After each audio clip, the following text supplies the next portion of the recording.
What's good? I'm Nomad the Native, and you are tuned into The Snippet, a comfortable spot where we let the art spark the conversation. I link with artists, and we take a deep dive into the emotions and context that drive our creativity. So, join us as we connect, collaborate, and converse here on The Snippet. What's good? It's Nomad the Native, back again, and this time, I got my good man Deacon Izzy with me. What's up? What's up, y'all? That's funny as shit. Hey, man, you are now watching The Snippet. So, we're going to get into it. Can you do me a favor? And, yes, tell, immediately, let us know, what do you do? Who are you as a creative? What kind of creative are you, my guy? Got you. I am a multi-instrumentalist, musician, producer, composer, songwriter, and an educator. Hyphen, slash. Yeah, big hyphen game. big I know you relate. Game.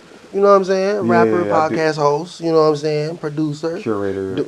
I do a lot. Fashion. What's the word for the male fashion people? Are we fashionista? Because nista sound look Fashionista. Fashionista. You a fashion? We just gonna go with that. He's a fashionista. Shit. Hey man, I'll take it. Yes, sir. I need to boost my ego. Yes, sir. Drip. You know what I mean? All right. So, as per the name of the show, yes, you got a snippet for me, right? I got a snippet for you, my brother. Bless. And so I'm gonna play this junk. Shout out to the Wonder Boom for providing the sound. Yes, sir. And do me a favor. What's the name of the song? The name of the song is Sunny Days. It's by my group DuPont Brass. Now just turn up this sound. All right, bet. Here we go. Yeah. Sunny days, they are on the way. I see your face, smiling through the pain. Baby, it's a storm outside. I can shield you from the rain. Yeah, baby, it'll be alright. It's a brighter day. Sunny days, they are on the way. I see your face, smiling through the pain. Baby, it's a storm outside. I can shield you from the rain. Baby, it'll be alright. It's a brighter day. So we were playing this song while we were setting up, kind of before, you know what I mean, crew setup. And I was really immediately the hook latched onto my brain. Yeah, bro. It's one of the ones. It got me too. So what's the song about? Because part of me is yo, where do you come from with creating catchy hooks or hooks that can kind of catch you? But before we get into that, what's the song about? Obviously Sunny Days, but what it's about is how life throws things at us, and sometimes they come from external forces. Sometimes it comes from within. Excuse me, microphone. Sometimes it comes from within, but I remember when I wrote the song, I thought I had been going through something. I have been, you know what I'm saying? I struggle with mental health issues, and I had just started therapy and was getting my mental health regimen together. You see what I'm saying? And I was like, well, I'm not gonna be in this depressed state all the time. Sunny days is on the way. You know what I'm saying? And I was talking to myself. Aspirationally? Yeah, baby, it'll be all right. I'm not talking about a shorty or nothing. I'm talking about me. Baby boy, it's gonna be okay. That inner child, you gonna be all right. And here's the crazy part. Song, we wrote that in 2021. Didn't drop till 2024. And between 2021 and 2024, that's when it got dark for real. Yeah, man. But it wasn't necessarily internal things. External things started happening. Yeah. You know what I'm saying? Rest my mother's soul. I lost my mother in 2022, and I say thank you, brother, thank you. I say maybe 2 months before she got sick, I wrote that song. So it was I was talking to myself way before it happened. You know what I mean? More more internally prepared for the external turmoil, as you? Not at all, not at all. What happened is the album kind of just because it's on our latest album, Professional Development. Streaming everywhere. Please go get that. Shameless plug. Yeah. No, not even shameless. I have no shame. I have no shame in plugging myself. So, what was I saying? Sunny Days. Came out in April. Professional Development came out in April of 2024. That's this year. It's still brand new. Make sure you go get that streaming everywhere. My nigga. But in all seriousness, though. in all seriousness, it did not prepare me for anything. No, what it was when we were making the album, I started playing. So much of these songs were roughs for a while, and so we had to go back and start listening to them to get prepared to go into the studio with them. And so as I'm listening to it, mama's gone. I had lost my job. I was not able to pay my rent, all type of stuff. But in the process of making the project, I was listening to myself encourage myself. And so I was like, oh, this song gonna help a lot of people. And even if it's not like a platinum selling single, the 1,000 to 10,000 people who might have heard it already, I'm sure they're getting something from it. And the same response you had to it is what I had to it. But it started with, Joe's beat. I heard, shout out to Joe Schmo, I heard his beat, and I was just like, this joint tight. But it was already so complex in terms of what he did to create that. I said, well, let me make what's on top of it as simple as I can. You see what I'm saying? And it contrast. Yeah, man, it just blended really well, man. So yeah, I love that song. Make sure y'all go listen to that. Okay, it's really good. So like, when you're creating hooks, because I think there's something special about when you create something and somebody hears it for the first time and it sticks with them.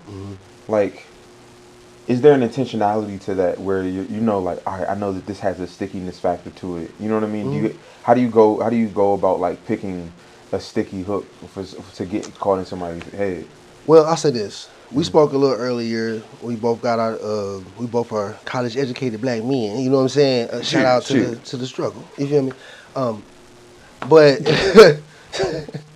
I got my degree in music composition from Howard University, and as much as that helped, it wasn't the end all be all thing, right? It just allowed me to have tools to access what I'm trying to get out quicker. Yeah. You know what I'm saying? But I've always been about just catchy things like jingles. I always thought they were so cool, like the Mentos song. I remember that. Exactly. Better Mentos, because I don't know the words, but the jingle definitely. I know the words. I know the words. That's funny. I believe. We can get into it. No, but in all seriousness, those little things, like, of course, they're trying to sell a product. They're trying to make it real catchy, but I'm trying to sell an idea. I want you to hear what I have to say. Now, I'm not dumbing down anything. I'm just latching on. Like, I know that certain melodies and harmonies, appeal to what's going on inside of our eardrums. You dig what I'm saying? And because there's a few hooks that I've written, as well as MK Zulu. That's Jared right there in the middle. You know what I'm saying? It's my boy. Shout out to his baby boy. I'm the Godfather, Nas. Y'all better not cut that out, because listen, hilarious. I want my godson to know since he was a child, I had his back. My bad, man. I just can't help it. I love my peoples, but I said that. Yeah, I said that to say though, he's also in the same vein. We write completely different, but what he write is also catchy. He wrote the "I Deserve" joint that you was talking about earlier. So crazy. You see what I'm saying? But I said that to say, like, I'm just really trying to get the message across, and I know that at our core, too much is too much. You can't take back too much when you're cooking, but you can add more as you go. You see what I'm saying? So always start at the core. Does this taste good? Does this sound good? And once you got to that point, leave it alone. I ain't put too much on it. I ain't do nothing. Like when we got in the studio, Lord, I can't remember the name of the studio right now. It's in Baltimore. But our engineer at Mixed by Top, MIXEDTOP, he's one of the industry's best. Like, that's Brent Fayez engineer. Okay. Yeah, so like when we get in the studio with him, he has a very musical ear as well. So he helps me take, if I'm making a nice BLT, he the one to help elevate it to, really bring out the different flavors and things like that, so where now when it's time for y'all to consume it, it's not this raw form. It's really, everything was intentional. Like, even the way we are spacing our voices and layering our voices, I never thought about layering my voice in unison 5-6 times. But he do that because, he really understands how to blend and get it, just make it lock. And so I guess, say all that to say, Yes, it's intentional, man. I've had a lot of work in, you know, the advertising game and stuff. Like, I did jingles for DC Lottery for a little while. I didn't write them. I was singing them. But Still. I saw the game and I was like, oh, got it. You know, Ben had it, but then I was really like, oh, okay. And like, I think from then, like maybe 2018, 2017-ish to now is when things like just clicked in a different way. It's like, oh, we really want you to listen. So, yeah. So like, how you want to say, like you said, like 2016, 17 is when stuff started really like clicking as far as being that level of intentionality with your art. Yeah. How long have you been doing, especially with DuPont Brass? How long have you been making music? I've been making music since high school. Like, you know, I was one of them. Like, anybody I knew who made music, I would just approach them and be like, hey, can I get some type of, can I come to your studio? Can I, if you visit the crib, can I come by and show you a song I wrote? And luckily, I was lucky enough to be around men in particular, strong black men in particular, who fed into me. Didn't lead me down the wrong path, never took advantage of me or nothing like that, just always gave me game. And sometimes it would be just through a coworker. I had a coworker whose sons owned a studio 10 minutes from where I'm from, and they had done work with Outkast when they first came out. They was working with Genuine, Tyrese, Crime Mob. Like, they had a studio in the cut that was right between where I'm from, Gastonia, and Charlotte. So when all these artists would go to Charlotte to perform, they needed a private area to come just lay back and just get they stuff in. And so I'm sitting in the studio meeting, you know, Crime Mob, and Tyrese came one time after a concert, you know what I'm saying? I brought them up earlier, but I said that to say, like, it was like those things were pivotal to me. Because then I would go home and be like, okay, I don't have any equipment, but I got like a tape recorder, and I got this Yamaha piano, and I'm about to make some stuff. And, you know, those different cats I would go to, eventually they started making records for me. And so I go to school with a song. And now everybody like, how you do that? Because it's like 2005, 6. It was like magic. Yeah, and make a long story short, I've been doing it since then, and it just never was a question, bro. And I asked that question because, like, considering how long you've been doing it, to be like, all right, 2016, 17 is when stuff started to like really click for you in that way. It's crazy how long. Cause I've been thinking about that as well. Like, I've been making music since I was like 18, like 17, 18, and like I'm just now starting to hit a pace where I'm like, all right, I kind of understand what does and doesn't work for me in terms of like my creative process, and like. I'm still learning things and still figuring things out for how I want things to sound and continue to grow sound or take things in a different way. But it's just interesting how long you have to really keep chiseling at something in order to get to a place of like sometimes confidence or sometimes like just things clicking and really getting it. It's crazy, bro. It's really insane.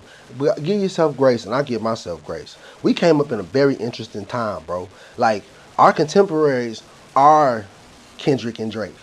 They only a few years older than us. You get what I'm saying? Like, yeah. And like, so if you didn't pop in the blog era, then you had, before that, you had to pop on some like, because I remember when I first came to Howard, like I had a group, and we was GWN, shout out to Group Without a Name, you know what I mean? Don't want to not do them wrong. But those was my first, that was like my genesis of like, let's try to do something and really, really, really put it out. And we was 18, 19 putting out albums.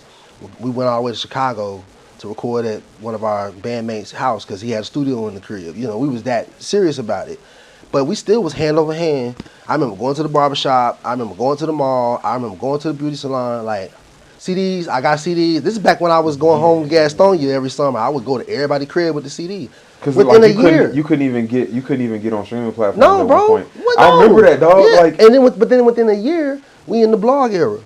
So now you got to send your music to such and such.blogpost.com. The submission. And if they ain't rocking with it, that pip's not rocking with you, then you got to go, then Instagram drop. You know what I'm saying? Now we got to go get his Instagram following. Everything keeps... And it was just pictures then. Changing and pivoting around us. Yeah, and then all of a sudden, now you got to do videos. You know? Now look at us. It's a lot. Look where we at, man. It's a lot. It's a lot, bro. We got mics on and shit. Now you gotta have a podcast. Yeah, man. I say all that to say, give yourself grace, bro. Yeah. Of course, it took a while. But we blessed too. That's the way it goes, Yeah, man. Yeah. All right, so like. Yeah, you know me, man. Do you think? So I know that you're like a core member of DuPont Brass. Yes, but you also have other passions outside of that, like as far as like you started DJing recently, right? Yeah, man. I mean, before that, though, I do have my own ensemble.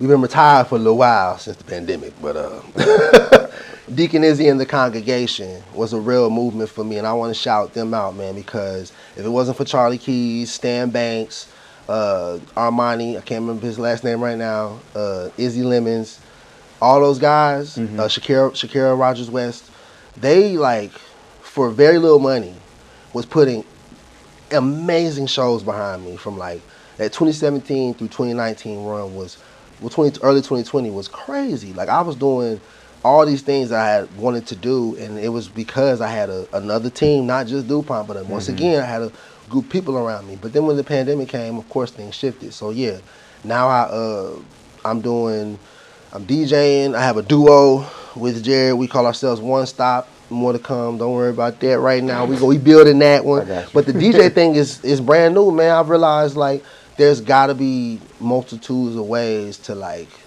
do what we do and feed ourselves. Since 2015, I've been doing weddings as a singer and a instrumentalist, a music director, putting bands together, and I would make decent money. We talking like $600-700 to sing top 40, some R&B, rock, just whatever it was, and like really be flexible. You know what I'm saying? Like some days it's just me on the keys, some days it's me and my trombone, and then one day it clicked like, hey bro, if he paying all of us this much money, like at least 2 bands for this whole band, how much is the people hiring me making, right? Yeah. So then I was like, man, I gotta learn how to DJ, because the DJs, if you bringing all the sound, you bringing the light, you doing the music, we talking about, easily 2 G's just as the DJ. You ain't got live instruments too. And then we start bringing that in, you can add 500 a musician. You feel what I'm saying? Money. Yes. So quickly, but it's not easy. It's an investment too. No. You got to have a little money to play. And so I saved up. And there's a lot of skill and time that needs to go into being able to learn how to do it properly. I'm a percussionist too, though. Yeah. So, like I was the drumline captain in high school. I got hands. You got timing. Yeah, man. And hand-eye coordination. Yeah, it's OD. Yeah. You ain't trying to see me on Forza. What's up? You got it, because I don't even play video games. I don't even play video games. I'm talking to them. You talking to them? Yeah, Deacon Izzy, man. I don't hide. That's my tag. Xbox, baby. I don't hide. Series X. Okay.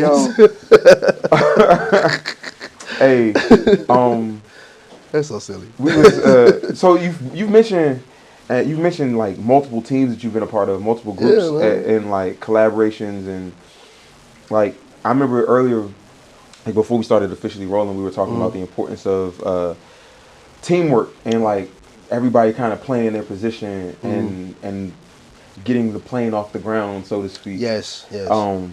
Like, how important has it been in the success of not only your individual efforts or the various different efforts, but specifically even in DuPont Brass as an example, has it been to be a part of a team where everybody's playing a part in order to get the music and like out to people and get it heard and enjoyed? Like, how's your experience with that been?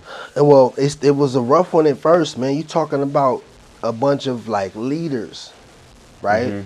And we all, it's so much, but I'm going to get into it as quick as possible. We met in Howard University, most of us in Showtime Marching Band, right?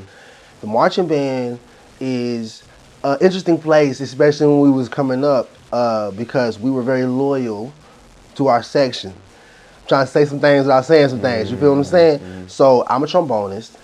Some of the group members are trumpet players, and of course Brent, he plays tuba. So we didn't really like each other.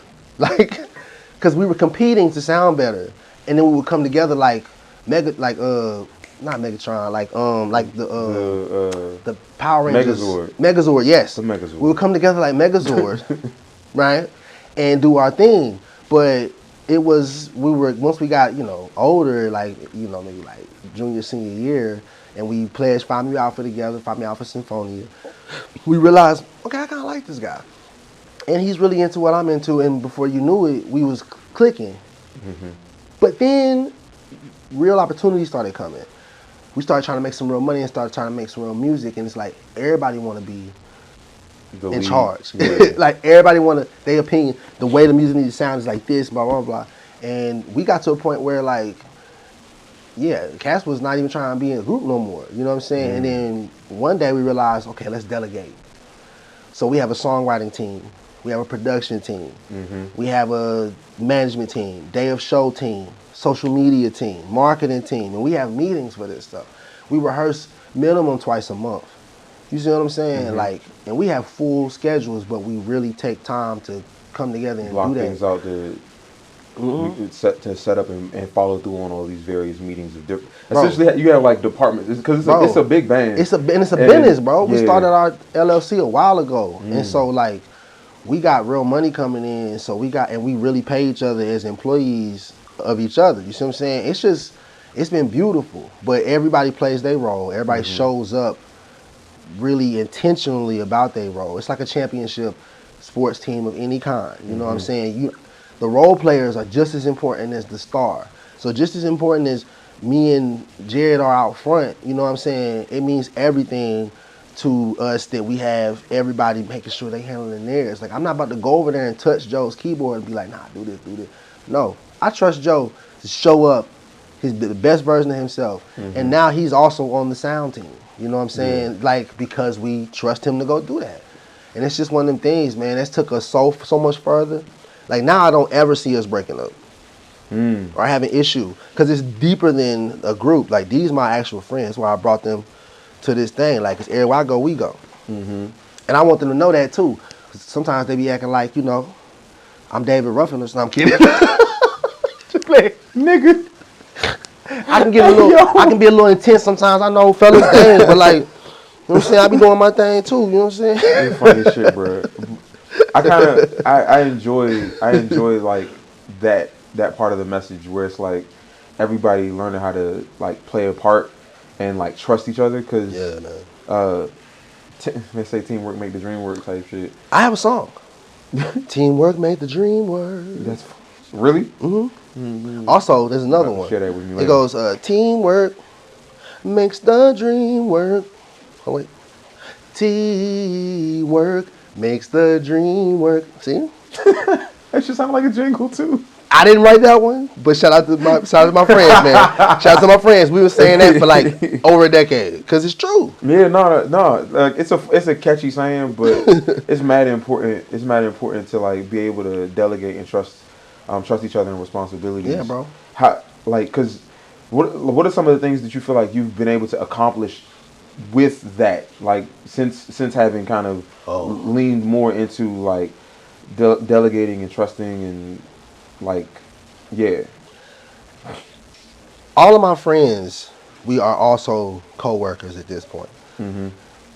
And it's not intentional. We just like getting money together. Mm-hmm. Instead of me, I get money other places all the time, trust me. But my most favorite gigs is when DuPont Brass got a show. Because I know stuff taken care of. Mm-hmm. I know I'm going to wake up and know where I got to go. I know we have a rider most times. So I know if I ain't even ate today, I'm be able to eat when I get there. You know what I'm saying? Free meal waiting for me. That's what I'm saying, man. We be going grocery shopping. You know what I'm saying? Like, it's all leaving. You know? But I say all that to say, man, it's just been pivotal. Mm-hmm. You know what I'm saying? It's like that level of care. Yeah. And we care about each other. So I don't know, man. It's like it's the greatest feeling in the world. Yeah. I don't know if that answered the question. I kind of got lost on what I was talking about. You good. So I think we were talking earlier about how like, and we can make this quick because I got one more thing. No, I got you. But we were talking earlier about how a lot of in order to get a lot of stuff done, especially when you're delegating tasks and you have like people who are going to be able to like somebody to run social media, one person to, you know what I mean, to do this and to do that. Sometimes you have to be able to put money in people's pockets, and like, if you know what I mean, we ain't no hustler, and you ain't got, if you ain't like hustler and you don't got like a machine backing you, it's hard to like to do this as a musician and be able to put money in people's pockets to do that. So like, what's one of the ways that you guys have been able to navigate that type of pressure and demand? I got you, bro. I'm gonna get into this one real quick because you just reminded me, because you're such a good host, fantastic host. You really got me back to where I was thinking of. Thank you, brother. DuPont is like a label, bro. We move like a label, for real. Like we understand. Okay, these major labels have people who are going to literally publish your record and put it out there for you. You know what I'm saying? Like really push it. So how do we do that? We number one, lean on each other like we talked about, and then number two, we do a lot of grant writing. I can't remember the exact name of the grants. I will get them to you specifically. I got you, but just so people can go Google what I'm saying. Right. Just Google the essence of what I'm saying right now, and it'll lead you there. There's the Maryland Teaching Artist Grant, and we're all educators because education is so critical to what we do. That's why I make sure people know I'm a teacher, and we get to go around and just like, well, they'll literally pay half of your booking fee, or maybe more. I can't remember. Again, I'm not the fine details person because we delegate. But anyway, they send us to a school. We will teach a class on whatever topic concerning music, whether it's business, production, performance, you name it. And then we'll put on a show, and it's lit. Like I'm telling you, it's amazing. Then we have the Mid-Atlantic touring artist something, and as long as it's in the Mid-Atlantic, you in there. Then there's the Levitt Foundation. That's the one. That's the one. Cause that take you, cause there's Levitt. What it is there's a foundation, and then he, this old guy, basically started all these amphitheaters and concert venues in low-income communities, and they send artists, as long as the community can put together funds to get like half of the funds, they send artists to the different Levitt venues. There's a Levitt venue in almost all 50 states. I'm not even joking. So that's how we went to Oakland and Vermont and Delaware, and then you got a tour. Yeah. And boom. So, and that's how you're able to, you know, make, and then you can also work percentages, bro. Like sometimes we don't got no money, but we're gonna go get some money. And so when we go get this money, I'm gonna give you this % of whatever it is because you helped me go get it. You see what I'm saying? And that's how, it's just business. You know what I'm saying? You don't gotta have a lot. You just gotta have a path. And those pathways, you gotta be committed to them. And, you know, really, really show up. Make those deadlines. Be early. Be professional. DuPont is so early to stuff. Sometimes we beat the sound men, but we also bring our own sound men. You get what I'm saying? You see what I'm saying? So side note. Having a sound guy of your own, next level, man. Shout out Franklin Neesmith, man. He got his own sound company going right now. That's the dude. Right? Don't nobody respect your sound the way that your sound man is going to respect your sound. Yes, and he understands how to set up this massive experiment. There's like 6-7 horns you got to account for. Drums, keys, y'all got a lot guitar. So it makes it easier on the venue. Bruh. And then you get a reputation of, oh, those guys are professional. Those guys are the ones they come who through prepared. And like, they're going to put on a well put together show. Exactly. Yeah. And that's how we all are. And that's what has allowed, you know, all of us to do different things. Be teaching artists, be entrepreneurs, go out and try new things. You know what I'm saying? Because we have that level of discipline. Yeah. I'm not the most disciplined, but some of that rubbed off. I feel that. You see what I'm saying? Yes, I mean, that's the power of community. Exactly. And collaborating with good folks.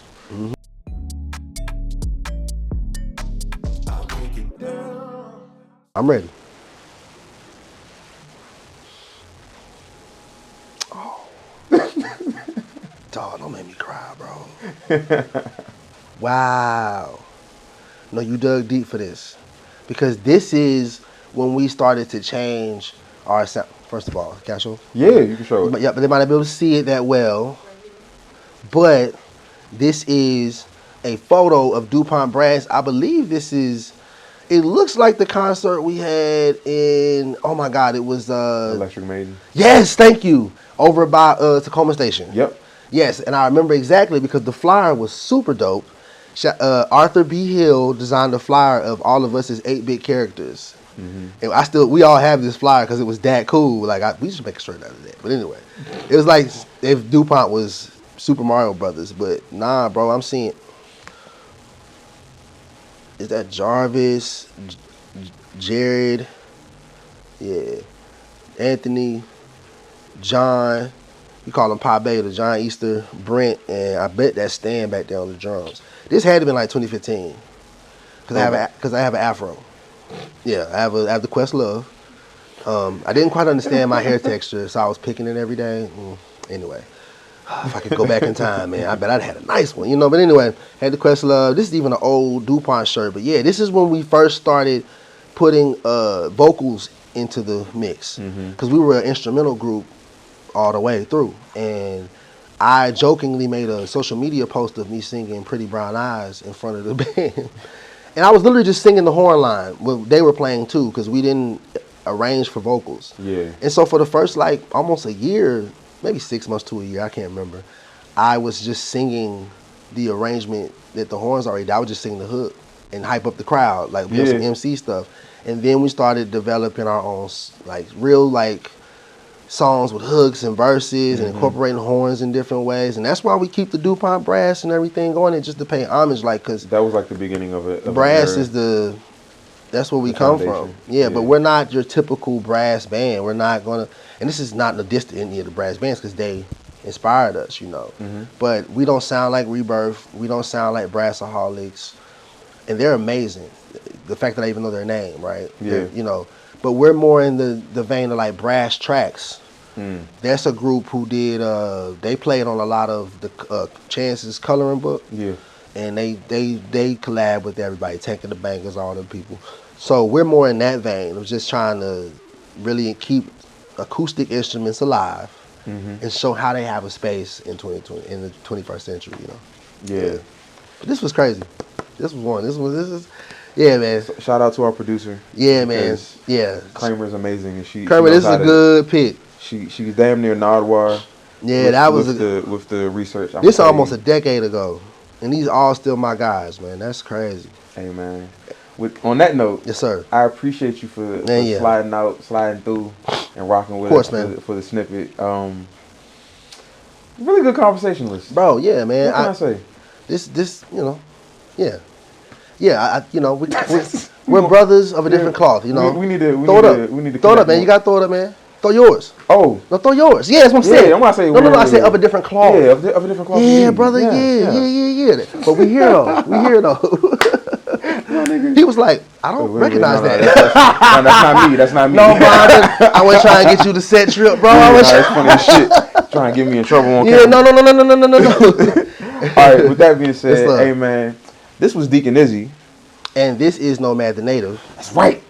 And this has been the Snippet, baby. The Snippet, baby. Not a clip, not a sample. It's the Snippet. I pull liquor out on the floor. Don't wanna feel pain no more. Boy, to keep coming. Depression on I keep running from my problems and responsibilities because of anxiety and PTSD. God, why I feel like I got demons on me.